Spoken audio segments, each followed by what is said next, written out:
Welcome into the DNVR Rockies podcast. I'm your host, Patrick Lyons, and on today's show, Tuesday, ahead of a 3-game set with the Tampa Bay Rays, we'll, of course, break that series down ever so slightly. Only the third time the Rockies have ever been at Tropicana Field down there in Florida, in Tampa Bay, to take on the Rays. First time since 2019. We'll get to that. We'll also, of course, even though it's a Tuesday, we're going to treat it like a minor league Monday. First show of the week, so we will highlight our prospects of the week. And then I'm going to sit down with the voice of the Fresno Grizzlies, Stephen Rice. He's got the breakdown on so many of the young players that have helped make the Rockies farm system as good as it's been over the past year plus. We know that the Rockies system has taken a dip just a little bit, according to MLB Pipeline, overall when compared to other clubs and other organizations. That being said, a lot of those young players that have yet to really break through in a major way, yet to really get the notice and attention from a lot of these baseball prospect outlets. These are the guys that are in Fresno right now doing it and trying to win a championship for the second consecutive years there in Fresno. So excited to talk with Stephen, but let's get ourselves started with the prospects of the week. We'll start, as we always do, with the AAA Albuquerque Isotopes. Jeff Criswell. Yeah, that's right. We've got a pitcher to talk about here. Starting pitcher Jeff Criswell was fantastic. Got 2 starts, a rare 2-start week for them. As you may know, Monday is a day off all throughout the minor leagues, which means Tuesday through Sunday they play with some of the lower levels of the minors. Look, you're just going to have a 1-start week to really help reduce some of the wear and tear on those arms. We know that that is an imperfect process, as we saw with the news of Tommy John surgery being needed for Gabriel Hughes and Jordy Vargas and Jackson Cox. But you get 1 start a week. Jeff Criswell did it twice this week and did it incredibly well. 13 2/3 innings pitched, only gave up 2 earned runs. He did walk 7, which isn't bad. It's not great, but it's pretty good. Did strike out 13. That was fantastic. Criswell is a player that did come over last offseason in that 1-for-1 deal with the Oakland Athletics, where the Rockies gave up reliever Chad Smith. Criswell, of course, is a 24-year-old right-hander out of the University of Michigan, was a teammate with Carl Kaufman when they made that run to the College World Series. He's going to need to be added to the 40-man roster this winter, or else he'll be exposed to that Rule 5 draft. So Criswell, we've been saying all season long, even though his numbers haven't been great, even though the PCL, of course, will inflate a lot of pitchers' statistics, he is a player that the Rockies have to make a decision about, and he might get an opportunity here, perhaps in September, especially when the rosters expand from 26 to 28 players. Maybe he goes ahead and gets a start. You got to think Noah Davis is going to get a start. He's our honorable mention here for AAA. 5 1/3 innings pitched, 4 hits, no runs allowed in his 14 innings of work since coming back from the IL. He's given up just 1 run. A lot of solid weeks, in fact, from Isotopes relievers. Also give them a tip of the cap.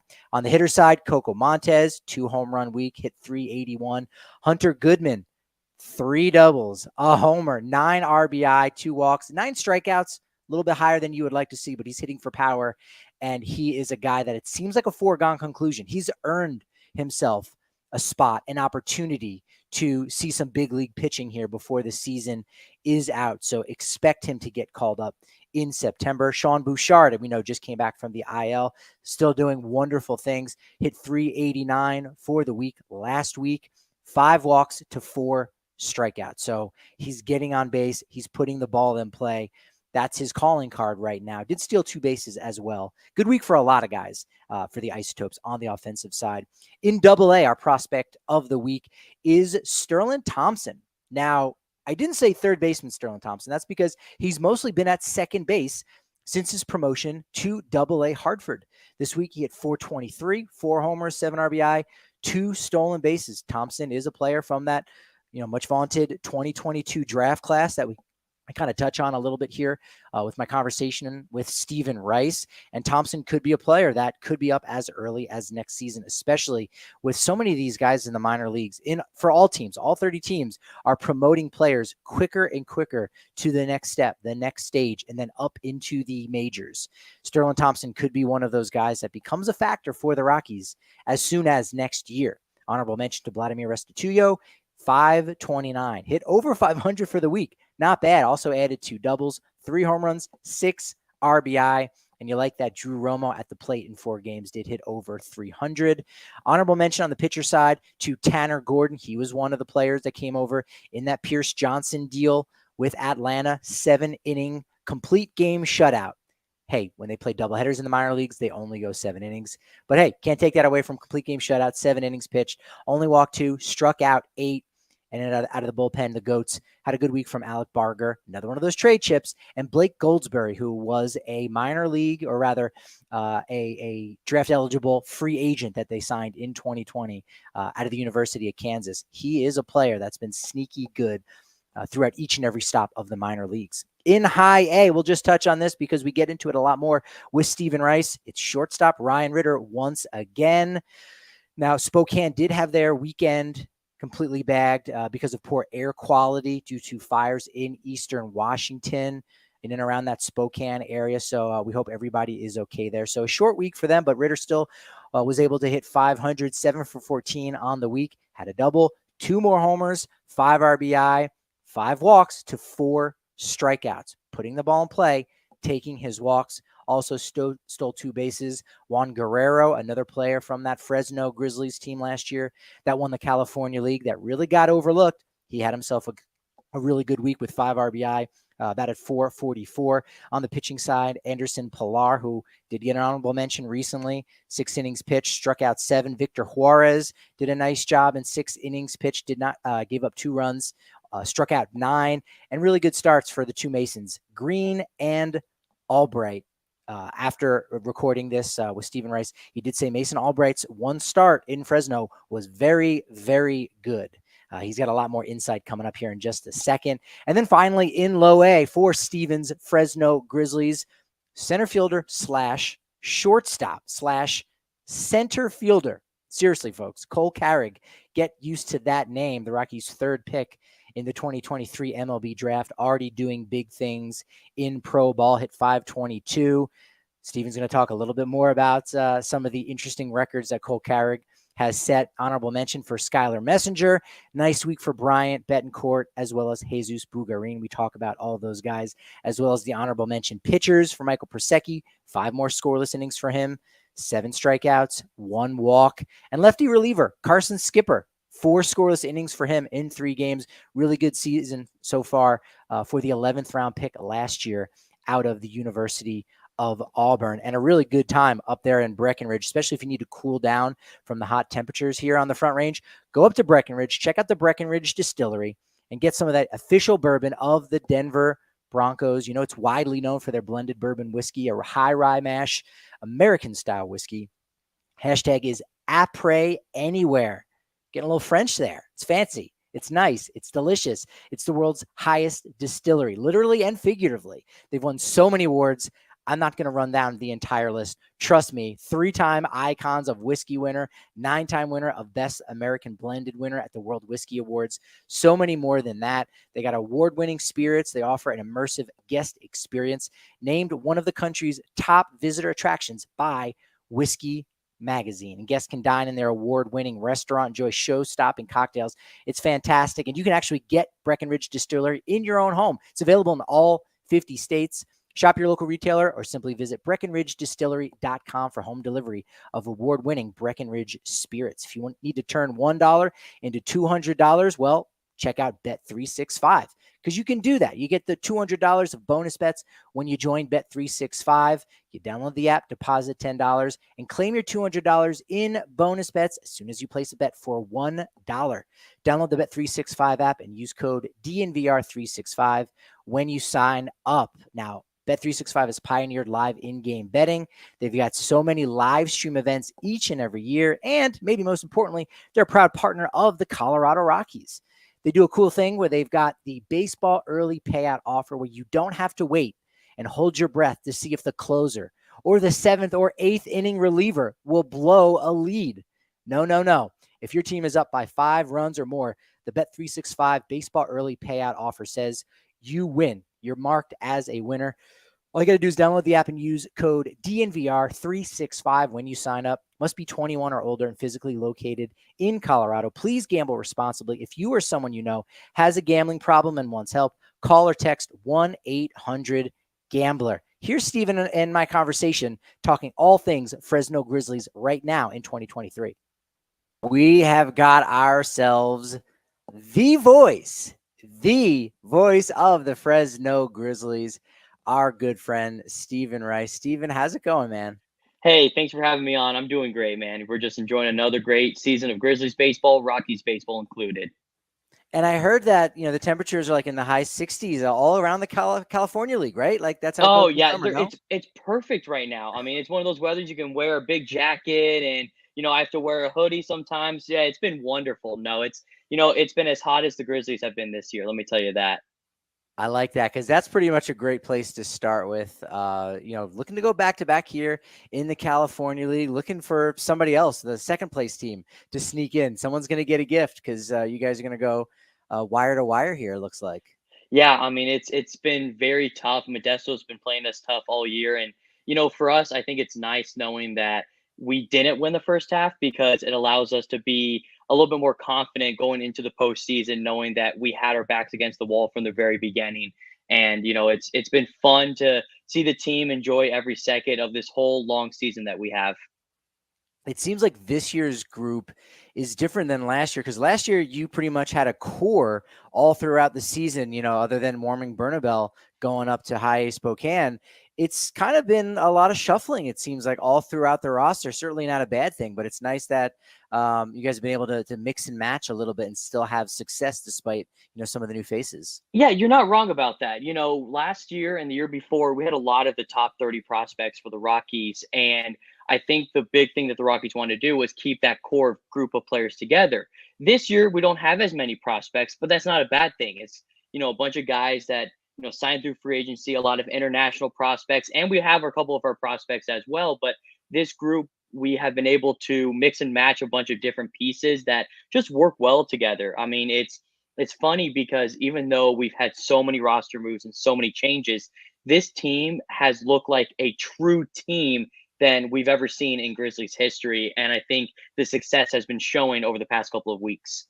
It's funny how you say like, oh, maybe we haven't had some of the best prospects. I have 12 names that I put down. I don't know if we're going to get to all of them, but that's how many prospects, that's how many quality players you guys have had for large periods of time that require that kind of devoted conversation to. And I think it probably starts with a guy that, fortunately for him, he has moved on. Unfortunately for the fans in Fresno, no longer able to see a guy who was probably one of the bigger sleepers in the 2022 MLB draft. Everyone kind of said that. They had the Ian Desmond comp out there on him, and sure enough, he was that and then some in shortstop Ryan Ritter. Man, Ryan Ritter was an absolute fun guy to watch. I mean, when you leave the league with 18 home runs and you are still within the top 10 of the league and you've been gone for almost 2 months now, it's crazy to think what he did in such a short amount of time. What's amazing about him, too, was, he held himself to a standard that, I talked to him after a game after he hits 2 home runs, 4 RBIs, and he makes 3 great defensive plays. And he goes, yeah, I thought it was an okay game. I want to get better. I want to go out there and work harder every single day. And when you have that kind of attitude, I mean, you cannot stop a player like that. This was a guy who put in the work every single day and he put up the numbers to show it too. And it was a guy that we trusted in the middle of our lineup.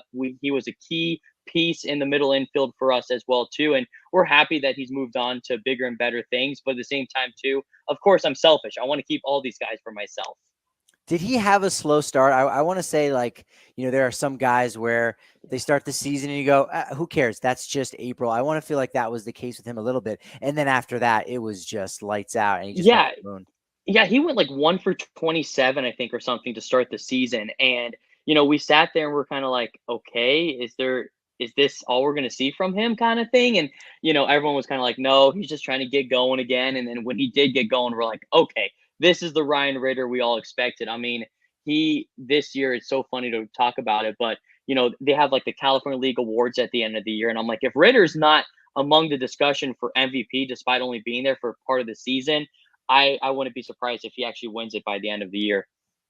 Yeah, he was great on the left side of the infield.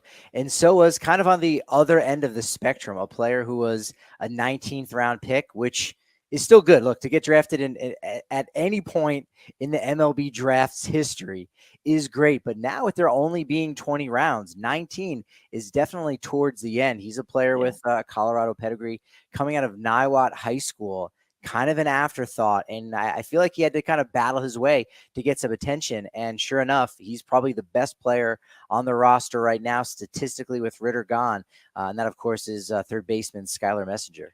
Messenger is an unbelievable story. Niwot High School, went to Kansas for a couple years, decided to take his last year at college to Texas, where there was a lot of Colorado ties. Troy Tulowitzki, Matt Holliday were some of the guys who had some ties there with him. And they pretty much were the ones that kind of said, hey, take a look at this guy, give this guy a chance. He's a hard worker, and then he came here and he was at the beginning of the season kind of another guy that just filled out a roster and, a late round guy. So he wasn't being put in the lineup every single day. Well, Trevor Burmeister, our hitting coach, decided that he was going to change his stance at the plate a little bit.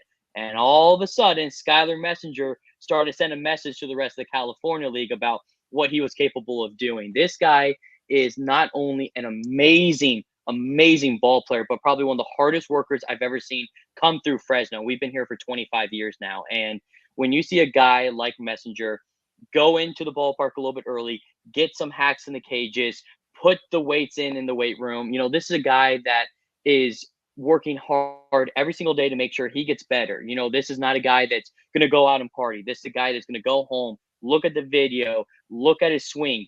I mean, he's a guy that we've actually caught multiple times just looking himself in the mirror at the ballpark with a bat in his hands, visualizing what he's going to do to the California League pitchers. And the offense has shown now defensively, he can play multiple positions, third and first. And he works hard every single day to make sure he's the best on the defensive side of things, too. He actually is also a surprisingly quick runner, which is something that people never thought about. Only 6 stolen bases and 7 chances. And of the one caught stealing, he should have had a stolen base in that regard. So, Messenger's done a little bit of everything, and the numbers have spoken for himself. Leading the California League in RBI now with 73. Skylar Messenger is a ball player that who's 24. He could skip high A next year and go to double A, and I think he'll have the same success. We got a guy here in Denver, Matthew Replinger, who was a big proponent of Messenger, said keep an eye out on this guy, and and he definitely was not wrong. The defense, how's that been over at third base for him? I know he's played a little bit of first base, of course, see him at DH to give you guys some other opportunities in the field, but third base, is there maybe possibly some second base in his future going forward? I think he's too big to play second personally. I think he has the power to be a third baseman. Now, what's the tough thing is you have a lot of third base options already in Colorado, but at the same time, too, give him some looks. And you know what? It can't hurt to add some other positions to his name, too. And he's a guy that if you tell him, hey, can you play right field for a night? I don't think he'll have any issue with it. He'll grab a glove and go get ready. I remember the first game he asked to play first, or they asked him to play first. He grabbed our bench coach, Cesar Galvez, asked him to go take some ground balls over at first, took the glove, started, working at it. We were in Stockton during the time. And, the first couple did not go very well. And he's like, all right, I want another one. He took probably 200 reps that day just to be ready for a game that we thought maybe it was just going to be one game at first. Well, he did so well. He's continuing to show his, his ability over those positions. He's staying ready. I love that. And I love what guy's only been around maybe a little bit more than a month now. Dyan Jorge. He's one of those big international signing guys, kind of new to the roster, but as one guy advances to the next level, there are guys from the Arizona Complex League moving up. And he's one of those top prospects now in the top 10 with a lot of the re-rankings from the farm systems with various different outlets. Dyan Jorge, very exciting shortstop prospect. Yeah, so actually Dyan Jorge, so it's crazy. I actually had no idea that's actually how to pronounce his name until the day he showed up when Ritter left. And I go up to him, I'm like, how do you pronounce your name? And he's like, It's very weird. It's like now he spoke through another guy, but he was like, it's Dion, like Deion Sanders, and then Jorge. He goes, it's very weird, and I'm like, huh. I'm gonna have to get used to it because I thought the same thing as everyone else did when it came to that. All right, And his Q score is going through the roof. Everyone in right, Denver right now, this is the exact moment. Write it down. August 22nd. People are big Dion Jorge fans. That name is going to get you a lot further than Dyan George. Fine yeah, name, but yeah. Dion Jorge? Yeah, it's an Forget it. amazing name. And I mean, now as the Rockies' number 7 prospect, you talk about an exciting player. You watch him take batting practice, you watch him in the game, and you just go, okay, we understand why he signed for as much as he did. This guy is fun, he's energetic, and he's working his tail off every single day. Just watching him and during batting practice just the past week, just in batting practice, you can tell the development of his bat, the swing, understanding his ability with not only his lower half with the hip movement, but also how his hands work through the zone. It's unbelievable.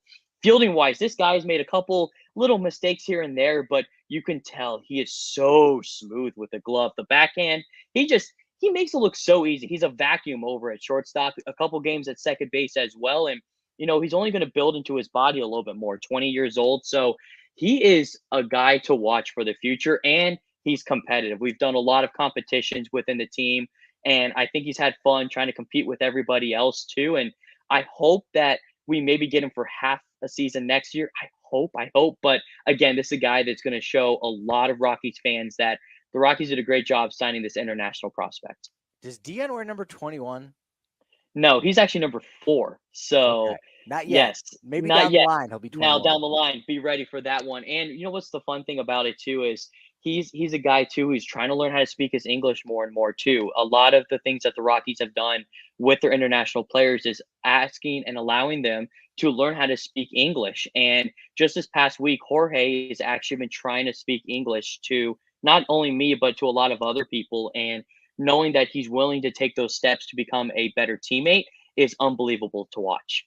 Yeah, it's exciting coming out of Cuba, just doing wonderful things. And his numbers jump off the page in a way because he doesn't have a home run yet. And yet No. you think, some guys might be pressing away. Oh, I got to turn that 0 into a 1. No, he's fine. 10 doubles already. He's still hitting for power, just doesn't Yeah. have a home run, not pressing, being himself. He's being Dion is what he's being, right? Well, what's crazy is on our team, we're not really a power hitting team, which is not a bad thing at all. Our team, though, we're trying to hit line drives to the gaps. We're trying to have productive outs to the outfield. So, runner at third with less than 2 outs, trying to put a ball on the ground possibly to score a runner. If not, put a ball in the air and trust the guy from third is going to score. We're playing small ball all in the right way. And Jorge knows that. He knows that he doesn't have to go hit that first home run. Yeah, it'd be great to have it off the board, but at the same time, too, that's not the game that we're trying to play. And he's understanding that now his game is going to grow because he's having these little adjustments with hitting line drives. Make sure you are hitting a home run with Kind Love, an official partner of DNVR. Support another local brand. We love the Kind Love cannabis, and we always get a consistent, great experience when we are high on Kind Love. We're talking quality, integrity, and consistency, as well as variety and safety. It's what they're all about. Kind Love is one of the first dispensaries in Colorado, established in 2010, known for cultivating some of the highest quality cannabis in the state. And they just launched their new infused pre-roll line, the Turbo Joint, using the same Turbo Joint technology. It's 0.7 of a gram, the whole bud, not trim, combined with a little turbo keef. It's ridiculously potent and burns significantly smoother than other infused pre-rolls on the market. It's not going to melt. It's not going to be messy in your car this summer. No, it burns slower and is much more flavorful as well. Make sure you check them out and visit them at any of their stores in Cherry Creek, North Denver. Mention DNVR and you get the DNVR exclusive discount of 25% off all Kind Love flower, pre-rolls, and their Turbo Joint line. Visit their website at kindlove.com for their full extensive menu and online ordering. And get this, code DNVR now works for deliveries as well. Yes, I've got my Shady Rays on right now. I wear them at home sometimes, depending on how bright the lights are indoors. out of doors, you need to make sure you're wearing your Shady Rays. In fact, you need to buy one and get one. That's right. You buy a pair, you get a pair free. The independent sunglass company rated 5 stars by over 200,000 folks. We're talking close to 250,000 folks love what they got. And guess what? If you don't love them, you can exchange them for a new pair or return them for free within 30 days. No risk when you shop with Shady Rays. And maybe even the best part of what they've got going on is they have a lost and broken replacement policy, which means if you happen to lose your glasses, they'll get you a new pair. If you break your glasses, they will also get you a new pair. Head down to the Park Meadows Mall for 50% off 2 or more pairs of polarized sunglasses. Again, it's Shady Rays. Use code DNVR and try for yourself the shades. Rated 5 stars by over 200,000 folks. Even let's get into the pitching, which for anyone that doesn't know, and maybe you could kind of give a little disclaimer, in the California League, it is not friendly to pitchers. So when you look at ERAs there, you have to think, okay, this is basically an entire league that plays a lot like Coors Field. It is very weird. The ball flies in a lot of ballparks. Chauncey Park plays a little bit different depending on what the weather is, but the majority of ballparks don't have very far left and right field. Center field is very narrow. It's 312 in Modesto. It's, a little bit smaller in some other ballparks too. And when it gets warm, the ball flies way more. So you'll see the numbers in terms of home runs go up in July and August. And so when you look at the ERA, yeah, I think the best ERA in the Cal League right now is at 4. And you kind of go, well, that's not very good. No, 4 is actually a great ERA. Our team's right above that 4 mark right now. And a lot of guys are showing off those ERAs that are below 4. Yeah, that number 1 on the list probably has to be Michael Persecki, who was that 2022 class, man. It was just so deep that I think every guy in their own way, in a good way, has a chip on their shoulder of someone else is maybe getting more press than me. And I'm getting lost in the shuffle. That's good. That's how many guys there were out of that class last year. And Michael Persecki has definitely jumped out to the forefront as far as pitchers are concerned. Yeah, Michael Persecki leads the California League in ERA, and over his past 6 starts, has pretty much been unhittable. A sub-1 ERA over his last 2 months, and he has really figured it out. What's crazy about Persecki's story was he was a closer in his final year at the University of Louisville, and he now becomes a starting pitcher. And one of the first questions I asked him, I go, "Yo, do you like starting versus relieving?" And he kind of goes, "I like starting because I know when I'm going to pitch. I know when I'm going to have to work out. I can get a rhythm going." And to be honest, he has worked very well when it comes to it. He is a student of the game, very smart, very understanding of what it's going to take to get the job done. But what makes him so, so good is when he gets into trouble, he doesn't freak out. He's a guy that actually gets better when guys get in scoring position. He gets better after maybe a couple walks, maybe after he gives up a big double to someone. And he's been able to take those little, disadvantages, what you could call it, and he's turned them to strides into his future performances. He's a guy that down the line could be a middle to late end reliever, starter, but he also could work as a reliever. It depends on what the Rockies want to move with him, but I like him as a starting pitcher. I like what he brings to the table every game. He is someone that's going to go 5 to 6 innings and give you the best that he can. And when you know that you're going to give up 3 runs or less as an offense, you can go, all right, I don't have to worry as much at the plate. You're not going to be as freaked out trying to score some more runs. And Persecki is the perfect guy that really helps out with that. And such a good kid. I mean, every single one of these players, not just Persecki, Messenger, Jorge, all the pitchers that we'll talk about, they are just amazing people. And it just shows what the Rockies have done in terms of not only finding quality players, but quality people. You got Persecki starting the games and then closing it out. Probably who I have as the second best pitching prospect, because there's probably a tie right after that, and we'll talk about those gentlemen. But Zach Agnos doing a fantastic job closing down games for Fresno this year. Yeah, leads minor league baseball in saves, and it's not even close. And it's crazy to say that this guy was a better position player than pitcher in college. And again, a guy that I asked, I said, so is it weird pitching now? And he goes, you know what? If the Rockies wanted me to pitch, I'll do it. If they want me to go play short, I'll do it. And a guy that continues to work every single day, too. He is one of the most animated and amazing guys on the team when it comes down to it. But he has that competitive juice that is just so fun to watch. When he gets on the mound, He's in the zone. He gets into a little bit of trouble and finds a way to get out of it every single time. And I think that's what makes such a good closer, is someone that understands that even if you get into a little bit of a mess, you know how to get out of the pickle. And I think that's something that he does so well. And a good fastball, the breaking ball is coming through, and he works hard every single day. And he's a guy that's whatever it takes to help out the team. And I think when you have that kind of attitude, it's going to go a long way. Again, a guy that really, was not supposed to be a closer, and all of a sudden he's doing his thing right now, and it's great. He is now in fourth place in Grizzlies single season saves. He is one away of being tied for third all time. He is 8 shy of tying our best in single season saves, and that's with Heath Hembry, who's a longtime big leaguer. Sure is. Yeah, 23 of 25 saves and save opportunities. And the 5-to-1 strikeout to walk ratio is a big one, because he's throwing strikes. We know plenty of guys that are closers that, hey, if he's in the strike zone, it's going to be a shutdown. But if you're putting guys on base, that can be problematic. So for him to not really have that in his system right now is fantastic. So you break it down. You break the tie here, because I don't know who's been the next best starting pitching prospect. Caleb Franzen, the numbers suggest he's a little bit better, but Connor Stain, he's been a little bit more erratic. When he's on, I'd probably say he's a little bit better, but he does have those down starts. He's been suffering that a little bit here this month of August. But Caleb Franzen and Connor Stain, two really good starting pitching prospects with you guys. For me, Connor Stain is so much fun to watch. This is a guy who's electric.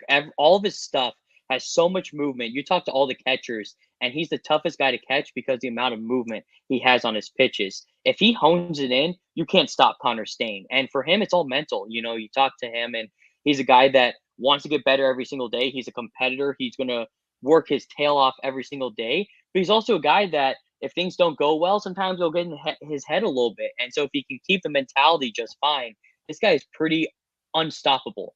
But right now, Caleb Franzen is just a workhorse. And, when I look at a lot of guys that the Rockies have had over the years, the guy that reminds me the most of Franzen was actually Colin Kafka from last season's team. Colin Kafka was a guy that literally did everything for the team. He, threw a lot of innings, gave up a lot of hits, didn't strike out a lot of guys. But again, a guy who ate up innings, a guy who did all the little things correctly, a student of the game. And Franzen's the same type of guy. And when you can add another left-hander, which is always hard to find at this level, that can throw strikes, can command the strike zone, is understanding of his pitches, that he's not going to overpower you, it's fun to watch. I mean, he's a true, legitimate pitcher. And he went to a college that people don't talk about, the University of Portland. And when you find all these talents at these small, mid-major schools, it is so much fun to watch. I think Franzen down the line is going to be a guy that could eat up tons of innings, and maybe a starter, maybe a middle reliever, but either way, a lot of success in both Stain and Franzen. Yeah, I think Franzen has been that surprise player that you go, oh, okay, Rockies have something here where maybe you didn't think that they did originally. All right, final three guys to talk about. They're kind of just wild cards for various reasons. I mean, start off by Cole Carigg. I mean, he had quite a historic game, player right from this 2023 draft class, immediately getting opportunity to play with you guys down in low A. He had himself a pretty good debut, didn't he? Oh my goodness. Talk about a great week to your career. A 1.614 OPS, a almost 600 batting average, home run, 3 triples, but that 3 triple game was unbelievable. When I talked to him just the other day, I said, "You're 21 years old and the Grizzlies have been around for 25 years, and you decide you're going to go break a franchise record at your hometown." He's from Modesto, California. So he did it in front of family and friends. And, he said he was lucky with it. Yeah, it's skill. The aggressiveness at the plate, the aggressiveness on the base paths, the aggressiveness in the field is something that Rockies fans are going to fall in love with when it comes to Carrick. There is something about him that just is exciting to watch. He's a guy that you want to turn on your TV to watch him. I'm not going to say that he's going to be a power guy for the future, but I'm going to say he's a guy that you're going to see all the little things correctly. He's going to steal a base, put you in scoring position, hit to the outfield. He's going to score easily. He's the guy that's going to make that crazy play in center field. He's going to catch a couple innings. He's going to play shortstop. The guy can do a little bit of everything. And when you have a utility player at his age, the guy's a monster, 6'3", 190 pounds of pure muscle. This guy's already built. He's ready to go. He's a dog. I mean, the aggressiveness is just so much fun to watch him. Yeah, breaking records already. And I don't know how he can improve, but he tells me he's got more under the sleeve. So I can't wait to see what he has for us. And as you mentioned, he's had a pretty even split between catching, playing shortstop, being out there in center. So he's been exciting to watch in a relatively short amount of time. Yeah. Andy Perez, 19-year-old who, first part of the season is just kind of one of those names you see statistics. But as we've been doing here this entire summer, our prospects of the week, I'm going week by week. And every week it seems like, Andy Perez again. Andy Perez again, a 19-year-old middle infielder. He's been really exciting too. Mejor is what we call him. We love Andy Perez. He is just an amazing young kid. First of all, just you can tell he is so happy to be in baseball. And that alone is going to bring you to so many levels when it comes down to it. He's going to build into his body a little bit, 19 years old. He's a little bit on the skinnier side, but this is a guy that has continued to find what he's good at. And offensively, beginning of the year, had a lot of issues trying to be a power guy or trying to be the guy that's going to hit the ball to the wall every time. And we learned that he's actually an opposite field hitter. This is what his bread and butter is going to be. He's going to be able to drive the ball consistently out to left center field. He's going to be a guy that's going to hit line drives to the gaps. He's going to be able to bunt for base hits. He actually had a go-ahead bunt single just the other night in a comeback win for us. He's a guy that's going to do all the little things correctly. And what's fun about it is he's okay with it. He's like, I don't need to hit home runs. He's got one homer this year, but almost at 50 RBI now. The batting average, the OPS, you look at it, they go, it's not great. But to be honest, at the plate, he's consistent. He's in the middle of our lineup, and he continues to get the job done. We kind of always make a joke when we're doing his notes every single day after the night before. 1 for 4, 2 for 4, with a run scored, with a stolen base. It's consistent every single game. And we can find consistency, we're going to get out of your player. And I think that's what's amazing about it. And then defensively, the guy can go all positions, second, short, third base. I like him as a third baseman long term. His ability to come in to make plays, use the bare hand. He understands his body when it comes down to it. The arm angle to make a throw over to first base. He can make that throw from third.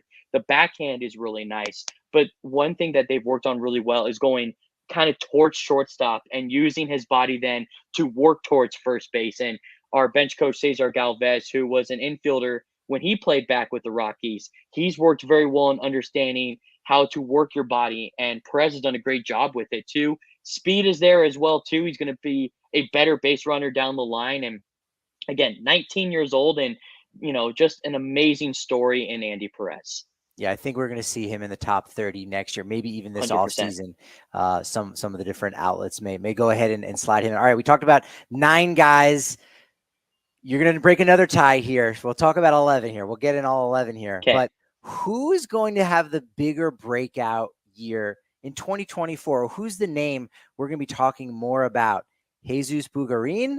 And correct me if I've said that wrong. No, you got it right. You got it. Or Bryant Betancourt. Again, 2 more really good dudes. Man, I love both those guys so much. I don't think you could have named 2 of the most amazing people in the universe. Every single person, crowd favorite, fans love those 2 players. But right now, I'm going to break the tie, and I'm going to go Bryant Betancourt. What Bryant Betancourt has done over the past 2 months, not only as a player, but as a teammate, is something that is unbelievable to watch. First, let's talk with his defense. Betancourt long-term will be a first baseman in my mind.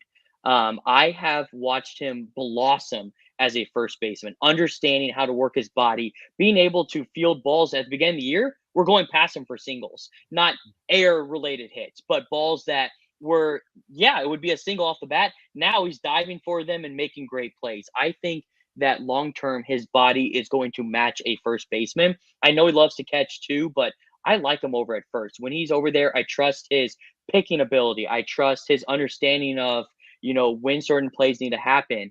He gets when cutoffs need to happen, all the little details that work well with it. But at the plate, he has become probably, if not the best hitter besides Skylar Messenger when it comes to understanding how to hit the ball for power, how to understand a hit in all positions, and he's not afraid anymore. Beginning of the year, on a pitch on the inside part of the plate, he was bailing out, kind of a little bit of a dance away from the box. Now, on those pitches, he's aggressive to the zone, getting his hands inside and hitting singles up the middle. The bat speed is there, and that power that we saw in the DSL last year from him, it's coming around. And yeah, the numbers haven't shown exactly, kind of like Andy Perez, haven't shown exactly what he's capable of doing. And if the power gets better and he builds into his body a little bit more, again, 19 years old, I think he has a lot of promise. But it shouldn't go away with what Jesus Bugarin has done either. Jesus Bugarin is a Vlad Guerrero. He swings at every pitch. It is the most unorthodox swing in the universe. But when he hits the ball, oh boy, he's the type of person that if you were playing in the backyard at your house, either he's missing every pitch or he's breaking the neighbor's window. It's one or the other. He is so much fun to watch. And on top of it, too, defensively, he's just smooth to the ball. And he's fun to watch too. But with Brian Betancourt being just a couple of years younger, I think Betancourt has that little bit of the edge when it comes to it over Bugarin. And to Betancourt's thing too, is he actually is now almost fluent in English. Oh, He was yeah. So beginning of the year, our coaches are big fans of getting the line players to learn English. Brian Betancourt at the beginning of the year was scared to speak in general, even in his native tongue. Brian Betancourt now is translating interviews for the Grizzlies. Brian Betancourt is not afraid to talk English. He actually probably speaks better English than some of our U.S. players. And it's crazy to say how far he has come along as not only a teammate, but also as a player too. Like Brian Betancourt has become one of my all-time favorite Grizzlies players, and he's 19 years old. I love stories like that because we think of just about the development on the field, but there's that development that's off the field, which could also then translate to on the field success. So, Steven, man, you've got your work cut out for you here. Gonna have postseason baseball again, so you're gonna have to postpone all your off-season trips, and then hopefully we'll be able to see you back at Coors Field again this year. That's the goal. We want to be back, but this time we want to have a championship in our hands to show that California is helping out the Rockies. We're so fortunate for being affiliated with the Rockies again. What the Rockies have given us, not only in the coaching staff with the special assistants to, the hitting coordinators with Nick Wilson to, Clint Hurdle, meeting them this year has been amazing. Steve Solis, Robinson Cancel, our managers over the past couple of years, the players, we've been so fortunate, and we can't wait to bring a championship to California this year. I want to give you a bit of tough love and say, hey, you can't come back until you have a ring, but you're welcome back. Whether win or lose, you can come back. Hey, you know what? I hold myself to a standard. That's the standard we hold in Fresno. We're all business until the job is done. Love that. Yes, celebrate your championship or just celebrate Sundays and weekends with the Breck Brew Mountain Beach Sour, bursting with aromas of fresh pineapple. Thirst-quenching sour is simply a vacation in a can. Or if you're down in the corner of Colfax, New York at the DNVR bar, it's a party in a pint. That's exactly what it is. They've got vibrant flavors of tart lime and pineapple that blend with sweet notes of guava to bring a taste of the tropics to the high country, all with the Breckenridge Brewery. Breck Brew, Mountain Beach Sour, 100% renewable energy made right here in Colorado. Support some local business. Actually, head down to breckbrew.com. Go to that website. Find out with the Breck Brew locator where you can get Breck Brew, particularly the Mountain Beach Sour, the beer of the month, near you. Well, we've got plenty more news to break down and get into. Basically, we do have the series, of course, with the Rays coming up. And I did start to think a little bit, talking with Steven here after the interview that you just heard. We were talking about Ethan Salas, who is a big catching prospect who was just signed earlier this year by the San Diego Padres. He is now at Double-A at the age of 17, 17-year-old in Double-A. Unheard of, absolutely unheard of. And don't forget, Steven actually called Salas's first professional home run when he was with the Lake Elsinore Storm. So it had me thinking really quickly, and I jotted down my notes of what I thought was off the top of my head. Then, of course, had to dive into the actual numbers and the archives myself. Who is the youngest Rockies player to reach Double-A? Well, right now, Yanquiel Fernandez is there at 20. As far as hitters are concerned, nobody younger than 20 years old has ever played in Double-A. on the hitting side, as far as hitters are concerned. We know Zach Veen and Tovar were there last year, B-Rod in 2017. Trevor Story was 21 in the final year in Tulsa in 2014. Arenado was also 21 in 2012. And then you'd have to go all the way back to Edgar Clemente. I know you remember him just a little bit. 20 years old in 1996, back when it was the New Haven Ravens. Yeah, hit 290 with 19 home runs. On the pitching side, a lot more of those young guys. Not a ton of guys that were 20 or younger. 21 is common. Case Williams this year right now. He did make a start last year at the age of 20. Peter Lambert was 21 in 2018. We know Marquez and Senzatella were both 21 in 2016. Jhoulys Chacin in 2009 with Tulsa was 21. 2008 featured a pair of 21-year-olds, Xavier Cedeno and Chaz Rowe. You go, man, you're digging really deep. I don't know these guys. I don't know these career minor leaguers. They weren't career minor leaguers. Both guys had 9 years, parts of 9 seasons in the big leagues. Both of them not with the Rockies. Chaz Rowe eventually debuted for the Diamondbacks. He actually went over to Arizona in the deal for Jose Lopez, the second baseman, and Xavier Cedeno, who was eventually released, but he debuted with Houston. And as I mentioned, did play parts of 9 seasons in the big leagues. In 2007, you had Franklin Morales, Greg Reynolds, and a guy who never played in the big leagues, Chung Lung Lo. Do you know that name, Chung Lung Lo? Who is he? He was signed out of high school in Taiwan for $1.4 million, the same high school as Chinwe So. Okay, again, this is going back to 2007. He did pitch for the Casper Ghosts in Wyoming, which we just talked about on Sunday with Kevin Henry. In 2002, he was with the Casper Ghosts at the age of 16. Not bad for this Taiwanese right-hander. He had the nickname of the Dragon, which was fantastic. Actually ended up getting as high as the 10th best Rockies prospect in the Baseball America midseason rankings in 2004. Struck out at AA Tulsa, or rather he stuck around at AA Tulsa for about 4 years. Had a cup of coffee with the Sky Sox in AAA, but never reached the majors. Actually pitched for Chinese Taipei in the 2013 WBC. If you go to 2005, Ubaldo Jimenez pitched there in at the age of 21. Ryan Kibler was 20 years old with the Carolina Mudcats back when that was their AA affiliate. He was a second-round pick in 2002. Performed well at AA in 2001. It's partially why he was considered the 4th best prospect in the system in 2002, according to Baseball America. Serious injury, unfortunately, to his right shoulder, ended his career at the age of 21. And Ryan Kibler is actually now the pitching coach in High A Spokane for what is now his 12th season as a coach. Jason Jennings got 6 starts in the year 2000 as a 21-year-old. And then the New Haven Ravens in 98, you had Mike, I don't know how to say his name, Kazuitz? I haven't heard it. This is a name that goes back. Jason Brester, I can say that a lot easier. He pitched at the age of 21 back in 1998. But Kazuitz also pitched at age 19 and 20 in AA with the Ravens, was considered the 14th best prospect in 99. One ahead of Juan Pierre, was actually the minor league player of the year that year. Jamie Wright was 21 years old in 1996. In 95, you had John Thompson and Jake Viano. At the age of 21, Viano never played in the majors. John Thompson had a good 10-season career. And last but not least, in 1997, going out of order slightly chronologically, Doug Million, who was the 7th overall pick in the 1994 MLB draft. He was 21 years old when he was with the New Haven Ravens. In the offseason following his 10 starts with the Ravens, unfortunately, Million had an asthma attack and passed away.